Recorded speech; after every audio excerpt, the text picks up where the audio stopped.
Hello. Yes, hello, Shane. Hi. Thanks so much for calling back. Oh, no trouble. I know this stuff as a musician. Sometimes you got to get the second take. Yeah, that's right. You're a musician. Yeah. Sometimes it does turn out to be that way. And you're sure it's not the fan on my end? I am on a headset.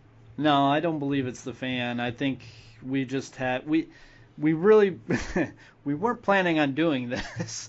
We Oh, planned on having the guest tomorrow morning, or when we were going to do the or tomorrow afternoon when we were going to shoot the show. Um, but then we kind of just put things together, and then we just had too many speakers that were going on, and I think that was the problem. I see. So, Whenever you're ready, you clue me in. all right, I will do that.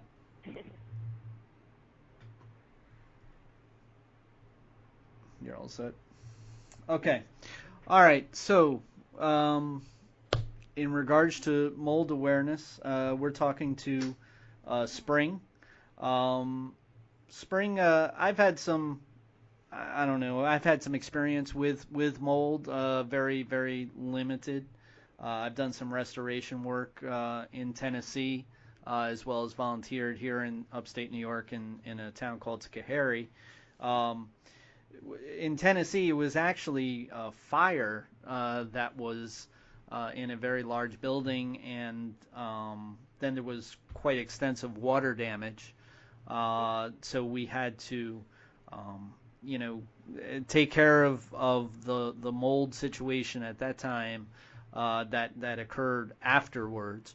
And then in Schoharie, there was actually quite a lot of flooding. That is where I really started learning about, where mold comes from, how it lives, and hazmat suits come out. So, Yes, why don't you tell me about your experience with mold and how you became acquainted? certainly. It was back in about 2008. I was working for a small company, and their office was located in a basement complex underneath a row of small food stores. And it's a typical little basement office complex in Long Island, New York. And, I was very happy there. And maybe about 4 months in, I started to notice growth on the walls of the foyer when you were coming in. And then an awful, it smelled like, pardon me, but it smelled like cat urine. It was a very awful smell, and it's a familiar smell that I'll never forget. Oh. um, basically, this place was just built to be a petri dish. It had no external airflow.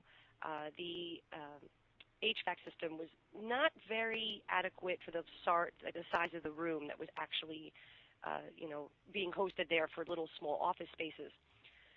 So gradually the mold got worse and worse until our air conditioning stopped working. And in the dead of summer, that's not very comfortable when you have no windows. Right, So right. I explained to my boss, who was an off-site boss himself, always out in the field, that there was an issue with the air conditioning and there was some mold growth. And he encouraged me to contact the landlord and, take care of that as the office manager. So I did. And the AVC guy came in to check it, and I was watching him because I wanted to see what was up. I had a feeling something wasn't right in the building. My conscience was starting to get to me because I was getting very ill. I was getting red eyes. My skin was always itchy. I was always sneezing. I even started to get these narcoleptic episodes where I would pass out at my desk and wake up and be confused. So I knew something was up. Okay. And at the time, I also had silver fillings in multiple counts in my mouth. And the strange thing about those old silver fillings, for anyone above 35 who has them, they're now leaching mercury into your body. And most folks aren't even aware that they're suffering from mercury poisoning, which also goes hand in hand with another condition called a body candida infection. So this is normally a yeast that is, symbiotic to our life. It helps us digest. But once the mercury is into your system, it lets it run amok. So this was going on underneath with other doctors not even knowing this at the time or me. And while this, HVAC man's pulling out the filter, it was completely top to bottom covered with the typical toxic black mold, which is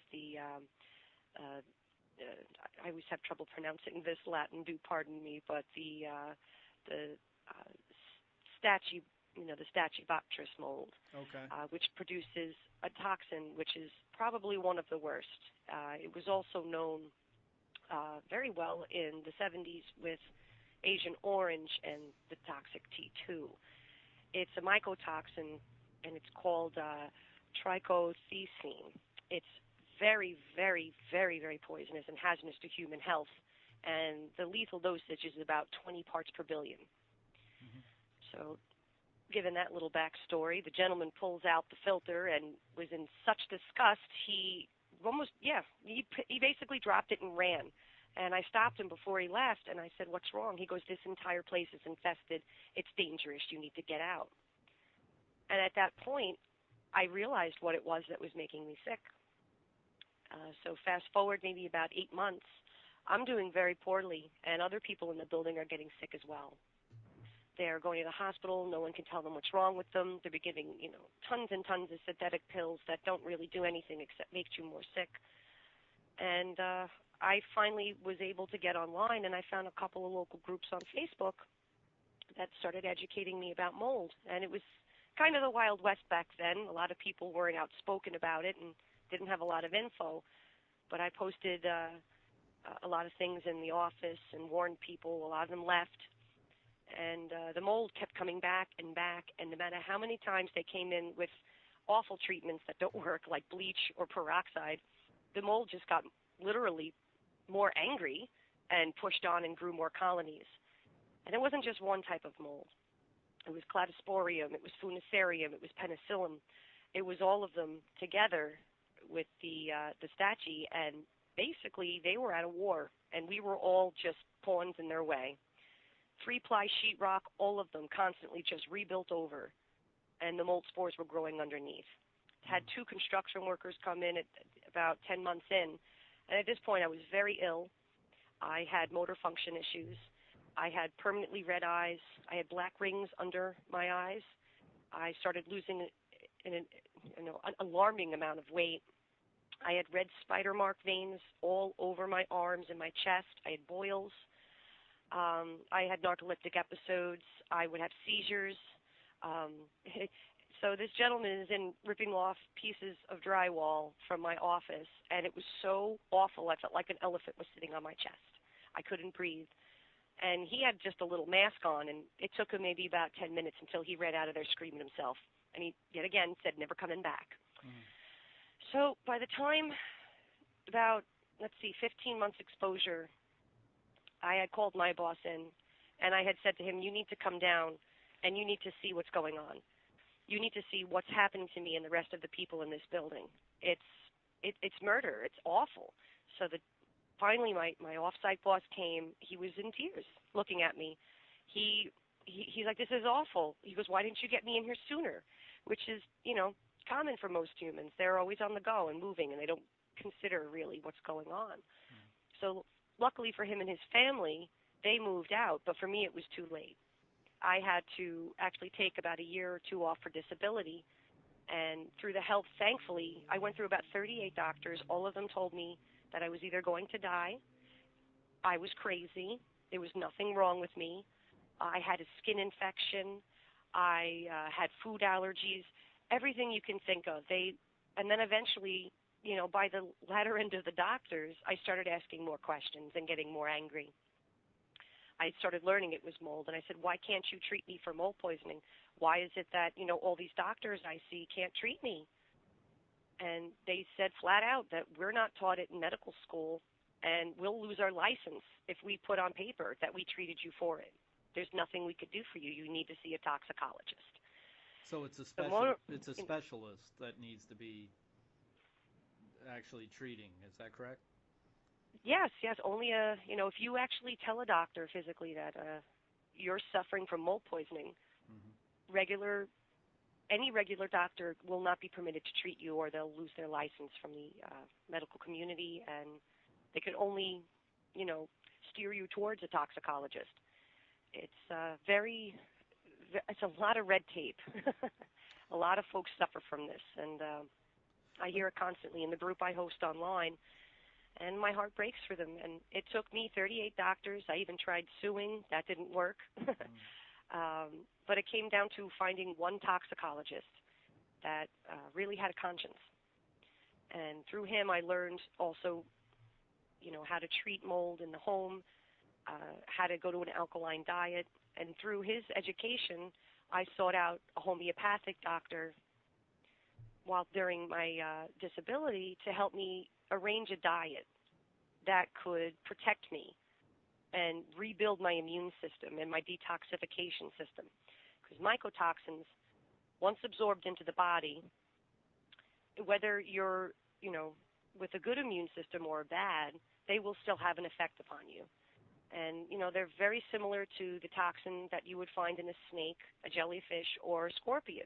It's like a neurotoxin. It will certainly destroy your motor functions, your detoxification system, your lymph nodes, your major organs. And the term is called mycotoxicosis. That is one sick from mold toxins. Approximately 500,000 people a year die from this, and they are not cited on their coronary reports. There's tons of people, about 75% of Americans are also suffering from that candida body infection. And that leads to a very acidic pH, which is a perfect habitat for mold and mycotoxins. It can grow in your sinuses, it can grow in your body, and it can even cause cancer. It's a very potent and deadly toxin. So I did make it out of this building. And sadly, other folks didn't, and I still to this day worry about them. I don't know the condition of the building. So one of the things that that I've learned over our research, which is pretty extensive, and I think that you mentioned it in a chat that we had before, that your pH levels or different types of levels are affected because of the illness that comes about from mold. And I told you that that we actually did a awareness show regarding the thyroid, to where the thing about the thyroid is that it was commonly misdiagnosed because there were many different symptoms that could easily be correlated with other type of conditions, other type of illnesses. It's pretty much the same thing here when it comes to dealing with mycotoxins, is it not? That's correct. Commonly in today's modern medicine, they treat the symptoms and not the cause. When you're this acidic, you'll commonly get misdiagnoses of diabetes. You get gout. You'll get fibromyalgia. You'll get, even things like lupus and even, irritable bowel syndrome. It can go on the list and list, just regular symptoms like, cognitive issues, dizziness, lack of balance, lack of sleep, insomnia. Then on the other spectrum, narcolepsy, convulsions, Bell's palsy. I actually was so toxic. I was 46 parts per billion toxic with that certain mycotoxin, and the lethal amount is almost about 20. It's about 20 parts per billion. So wow. I was considered the walking dead by most doctors, and even my toxicologist said that it's pretty amazing you're alive, and I'm going to help you stay alive because you're a miracle of science. Yes. So you seem to, I mean, you're very articulate with the words that you use, and it seems as if like you have some background in regards to chemistry and so forth. But you're not like a chemistry major or anything like that. You're just an average person that ended up with this unfortunate condition. Am I right on that? Yes, and most people, when confronted with such an issue where you feel that you don't have anybody to help you and you're literally the only one to count on, you find great strength in knowing that as long as you wake up every day and pursue one little step further, you find the power within you to survive. And always what I tell folks is it starts with you. It starts with your inner drive and your faith in yourself to know that you'll find a way to survive. Now, I did it naturally. I did it with herbs. I did it with diet change. I made sure that I studied everything that I consumed. I stopped eating processed foods. I went completely alkaline in my diet for 2 years solid. I gave up things like coffee and chocolate and fun things like mashed potatoes and pasta. And a lot of folks think that's troublesome, but when you are at the end of your detox, which is much harder, it's much harder being in detox, and the affectionate term is called die-off. Um, there's a lot of bad bacteria and yeast that prosper once this infection starts, and it really makes it much harder for folks, and they'll be kept, in a kind of symbiotic kind of life with these bad bacteria and yeast that are building inside you because they don't want you dead. They want you alive. You're a toast. So detox is much worse than being sick. But what I always tell the people I help on my help group online is you have to suffer through it. It might be a day where you won't get out of bed and you're praying to God that you survive, but you got to keep to your diet. And a lot of them, I have about 200 people who are healed at this point, and possibly more from my blog online. They come back and they help me, and they're like, "Oh yeah, just listen to the protocol. It will bring you back to health."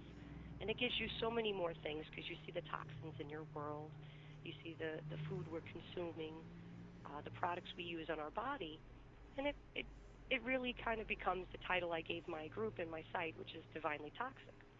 You see through the veil of modern consuming, and it teaches you to grow fresh vegetables and walk and exercise, and meditation, all these things that promote a well-being. It also keeps your health in check. It's funny how you mention that because our show is called Arisen Strength for that very reason, is because you had mentioned the strength within, and our show, we do not fade away from the tough subjects to talk about. In fact, the way that we promoted this show was that it wasn't going to be pretty.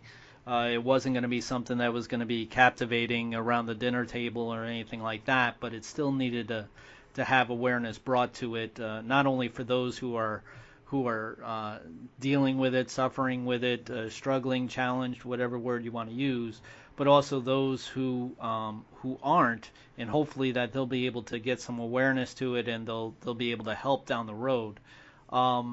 Is it safe to say, though, that your particular situation, that's pretty severe as opposed to the average?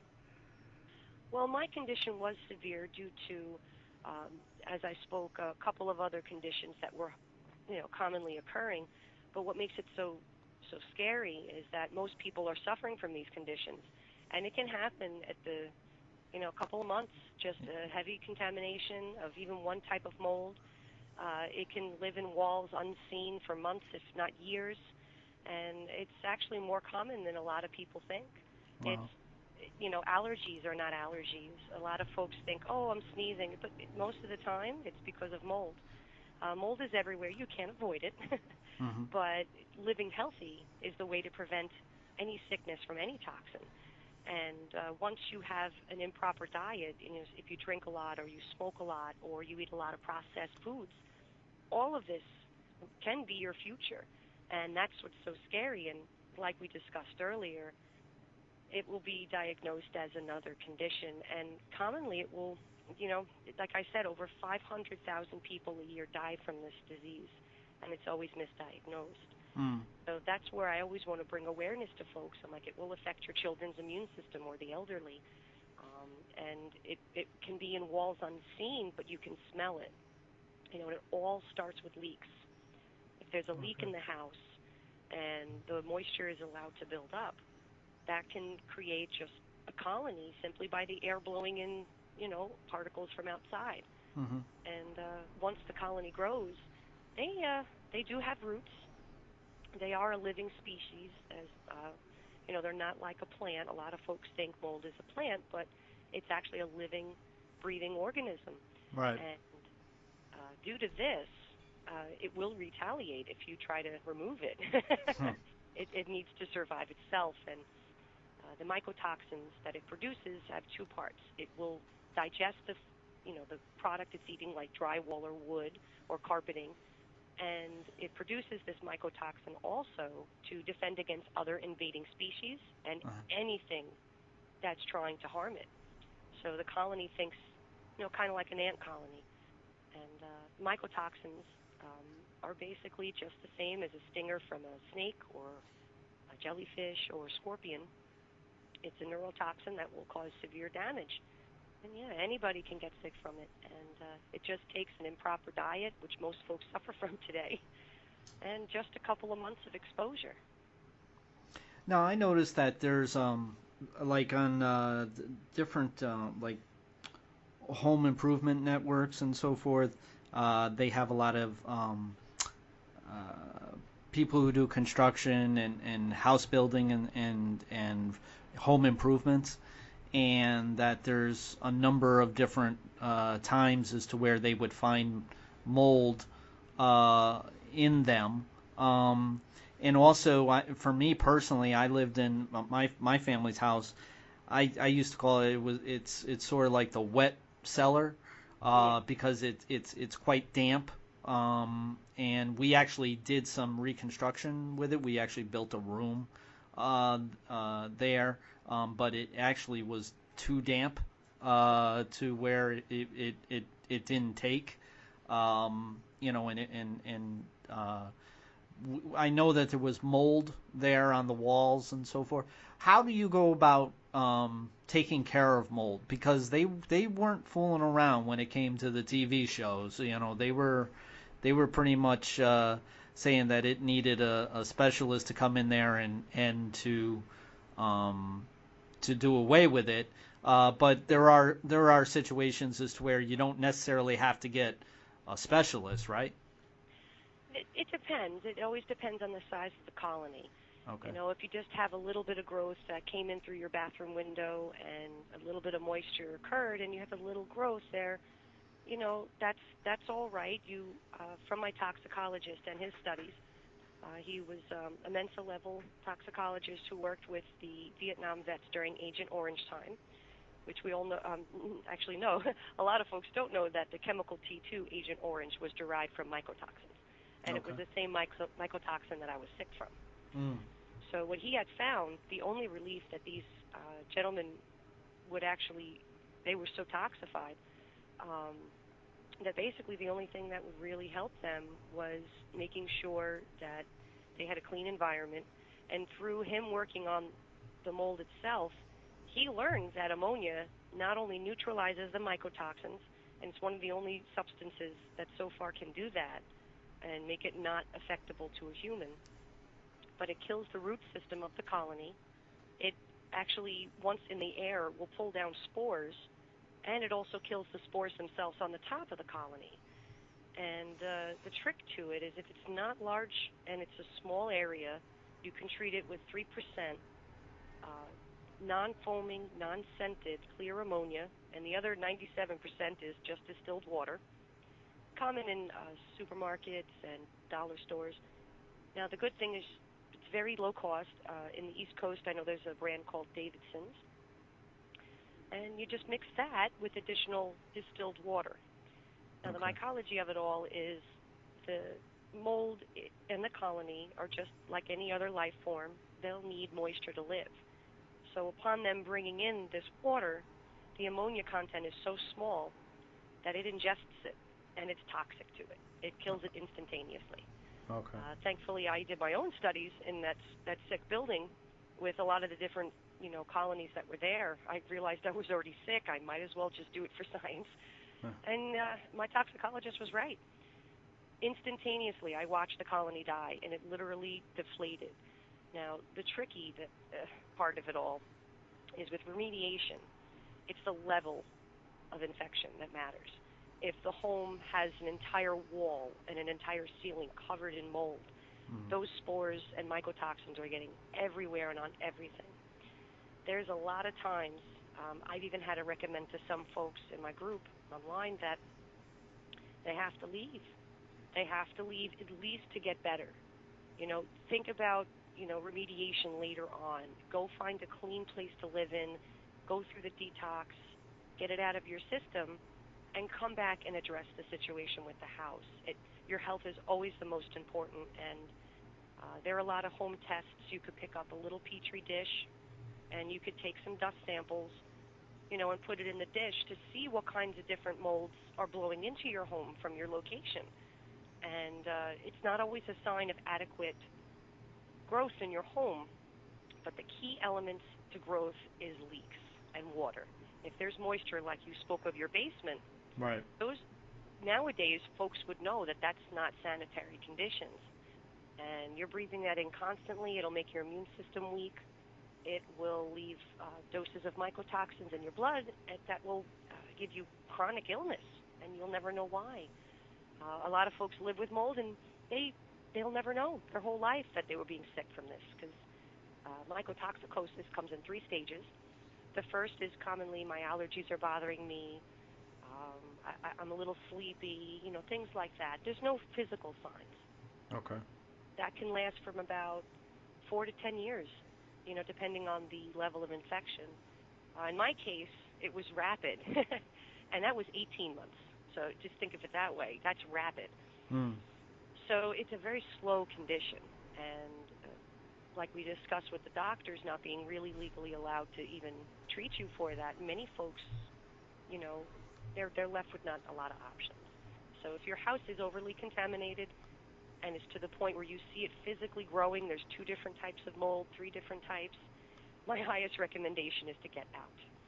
Deal with the remediation later on, get better, and make sure you have your health, because without your health and you have nothing. Well, it's funny you should mention that, because that's one of the reasons why I decided to go ahead and do the show. Was initially it was for a favor for a friend and a group, but then as we learned about it a little bit more, we came to realize that it was more of an issue that needed to be brought awareness to in a bigger way. When I started hearing about how people, do away with their entire furniture and their wardrobe and so forth, that's when I start coming to realize that, this particular illness, condition, whatever you want to call it, it has a lot more questions than it does answers, and that's nothing new when it comes to the different type of subjects and topics that Arisen Strength, tackles, because we're trying to bring about some awareness and unity amongst, in general, to these different type of illnesses, conditions that are out there that are suppressing our dreams, talents, and capabilities. In which case, mold is no exception. It definitely has that that that detail to it, is to where it's very easy to see how our passions can definitely be diminished, if not non-existent, when it comes to dealing with this particular condition or illness. So, that's something that when we started realizing that with our research more and more, we kind of dug our teeth into it, and luckily we were able to get a hold of you, with your experience and your education, your self-taught education. That's another thing that we do with Arisen Strength, is one of our pillars is empowerment. Our 3 pillars are support, empower, and after all the work that we do, we have the right to celebrate. And you definitely have exuded empowerment to be able to find out what works, what doesn't work, and how to get better. Before I let you go, why don't you go ahead and tell us about your different your website, as well as your other Facebook and social media. Certainly. Well, thank you. Online, I have a blog spot. It's not too big yet, but in future, it's in the making. It's very informative, however, and it's all for free. It's at divinelytoxic.blogspot.com. That's V as in Victor, INELYTOXIC.blogspot.com. And that's a very extensive site that I go into describing modern toxins, my own personal experience, the types of mold and mycotoxins, symptoms, why alter your diet, what foods to choose, how to make your own body products, even going down to the medicinal herbs that I personally used and the exact recipe and treatment plan. So Okay. everything's really literally laid out for you, whether you have pets that are sick from mold, whether you're pregnant or breastfeeding, remediation. Also, I warn about other toxins, for instance, the silver fillings I spoke of that are leaching metal into your body. Those are very important to remove, and I have careful recipes and herbs to take that'll ease the suffering. And I also, on Facebook, have a group where I counsel folks. We're almost at 1,600, so it's getting pretty big. And that's simply, you just go under groups and look for Divinely Toxic, and we'll all welcome you with open arms. Many folks in there have actually recovered, and they're really great at helping me run the site. And anybody can be saved. And the one thing I'm going to extend is that please, please never think you're crazy, and you're never alone. I had to suffer like that, and I vow to make sure that nobody else has to ever feel that way. Well, thank you. Spring, I'm sure that we're going to be in touch with each other now and in the near future. One thing that we do here at Arisen Strength, we don't just do one show, one and done. We pretty much know that there's not one topic that we, cover that can be handled and completed in just one show. So I'm sure that we'll be in touch again, and we'll be part of your Facebook group there, and hopefully, your member base can see what it is that we do as well, and maybe we can help each other. So I appreciate your time. Oh, it's my pleasure, Shane, and really, thank you so much for this opportunity. It really will help reaching others, and I am very thankful. Okay, so that's our good friend Spring from Divinely Toxic. And Spring, I just want to say thank you, and we'll be talking to you soon. All right, well, you take care now, Shane. All right, have a good night. You too. Bye-bye.